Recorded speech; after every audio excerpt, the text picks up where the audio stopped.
if teachers are their true selves at school, their real selves, rather than drawing a veil over their private lives, then they can teach better because they are who they claim to be, and they can relax and they can just be themselves and teach to their fullest capacity and reach their full potential. Therefore, the children benefit every step of the way. Do you feel that to be the truth? Or do you feel that teachers' sexuality is simply their own business, nothing to do with pupils at all, and that it's not the place for role models of that kind? 0800 731 2000 is the number.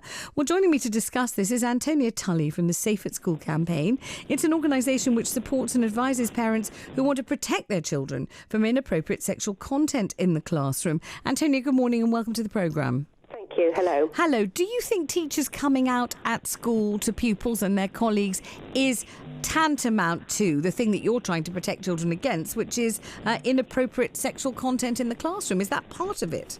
Well, I think a teacher's sexual orientation is, as has been mentioned, their own business, and I don't think it's appropriate for teachers to be sharing their sexuality with children and teenagers in school. I mean, I think looking at it from the perspective of parents send their children to school to get an education. They want their children to come out with good GCSEs and good A levels. And I think the danger is that the teacher introducing their sexuality into the classroom could be a distraction for young people growing up, and also I think it's parents need to be part of this discussion, and parents' views need to be taken into account. Not every parent, and I'm a parent myself, wants their child to know about their teacher's sexuality. When you say it could be a distraction, what do you mean? I mean, if you're learning about quadrilateral triangles, or if you're learning about Roman archaeology, and your teacher has just said to you, "Oh yes, I was hiking at the weekend in the Lake District with my husband, and he happens to be a chap," how are you distracted from what you're supposed to be learning? What do you mean by a distraction? I think a distraction in the broader sense. I mean, one of the points that I made to my own son's school is I said that it's difficult enough to keep boys in particular focused on their schoolwork with all the other pressures that come with being a teenager. And I would prefer the issue of whether a boy feels they're homosexual or not to be a part of, I want that to be a discussion in the home. I don't want that to be a discussion in the classroom. And I think that I think a lot of parents will feel that they don't want this sort of what they may well perceive as promotion of homosexuality in the classroom.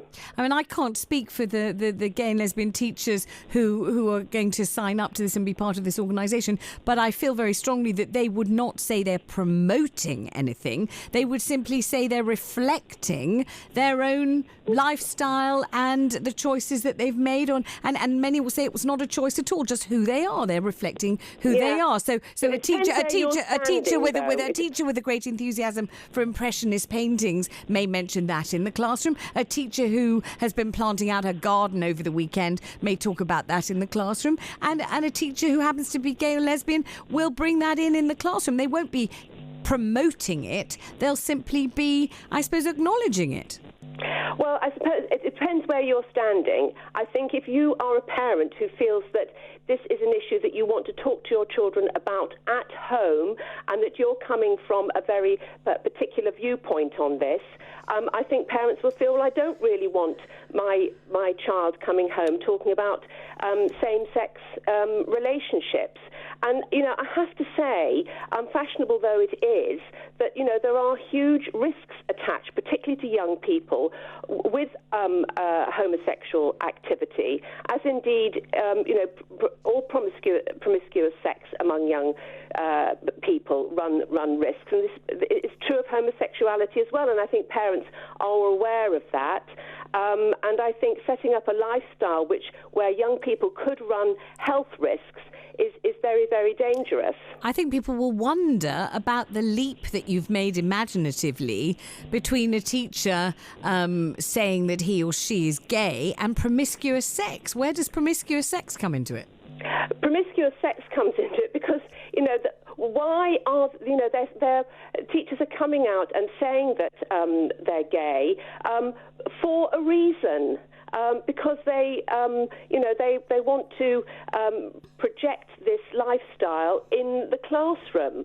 And, there are risks to that lifestyle. And I think I come back time and time again to parents who I think would be worried about this and would not want this in the classroom. Well, let me just question you about that. First of all, as I say, the link between promiscuity and homosexuality, you haven't really clearly explained how you think that would emerge in the classroom. I mean, if a teacher were to mention casually my husband or my wife and it was a same-sex husband or wife, or even my partner, my long-term partner, or even my partner, obviously a teacher wouldn't inappropriately be discussing promiscuity or promiscuous sex, whether that teacher were heterosexual or homosexual. It's got nothing to do with it. It just wouldn't be appropriate in the classroom. No one's suggesting that any teacher should talk about promiscuous sex in a classroom. That's not suggested by anybody.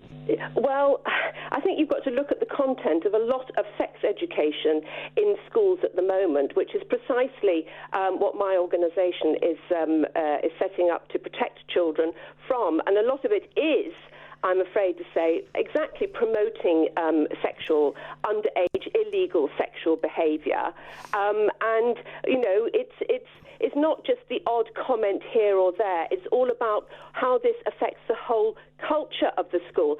And I have to say, that it's all getting very one-sided. I mean, we have draft government guidance on the independent schools standards, saying that it will be teachers will not be able to say that they disagree with same-sex marriage. So it's all getting very biased in one direction. And I think parents, quite rightly, are concerned about the extent to which these issues are holding sway in our schools and in our classrooms. I mean, I think that teachers would say this isn't about promoting, glorifying, glamorizing, preaching about, or, trying to extol the virtues of a lifestyle. It's about simply reflecting the fact that there are all sorts of different relationships, all kinds of different people, all kinds of different couples and family setups, and if theirs happens to be of a certain nature, then that is just the fact. It's an authentic truth about them. That's all it is. They're not saying everybody must do what I'm doing or everybody should think about being gay or lesbian. They're just saying, this is me, I do this is it. And therefore it just means that children have a more authentic view of what the world is like, because after all, that is the case. Can I just say, I'm concerned that the same platform is not being given to heterosexual married couples, married teachers who want to extol or want to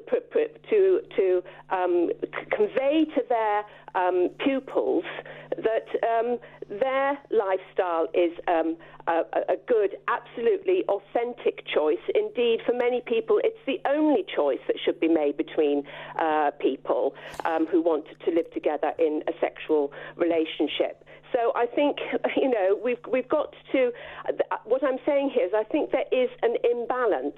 And I think parents listening to this, many will be concerned about this move to bring this issue into the classroom via their teachers, expressing, however casually, their own sexuality, and that the bottom line is a teacher's sexuality should not be part of the classroom discussion. But when you say there's an imbalance, I mean, traditionally, and certainly during the years of Section 28, which, as we know, only ended fairly recently, you would hear heterosexual teachers all the time say, my wife this, my daughter this, my husband gave me a lift into this is my husband, he's carrying in my art equipment, my wife also likes blah, blah, blah. So the idea that there was no platform for reflecting heterosexual relationships isn't true, and still isn't true, is it? Heterosexual teachers talk about their lives all the time in class. Yeah, but I'm not sure that it is it is still true. As I say, we've now got government guidance to independent schools saying that teachers will not be allowed to say that they disagree with same-sex marriage, and that is a valid point. And those teachers are being potentially gagged, and it's worrying because it could give Ofsted yet another excuse for hostile inspectors to question children inappropriately about this issue. So I think parents are worried about the way in which if I say the homosexual lobby is coming into our classrooms in a very overt, prominent way. So let's imagine that you're a gay male teacher, just for example. Let's imagine you're a geography teacher, but you're in charge of a class as well. How would you like this teacher to comport himself at school? Would you like him simply never, ever to refer to his private life in any way at all? Is that what you would prefer? Well, I think a teacher's private life that makes reference to his sexuality should remain in his private life.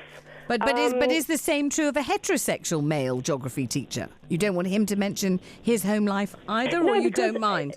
No, because the point is, I want my child to get, to pass his geography GCSE. But I think it's too naive and simple, just referring to issues like people mentioning their husband or their wife or their children.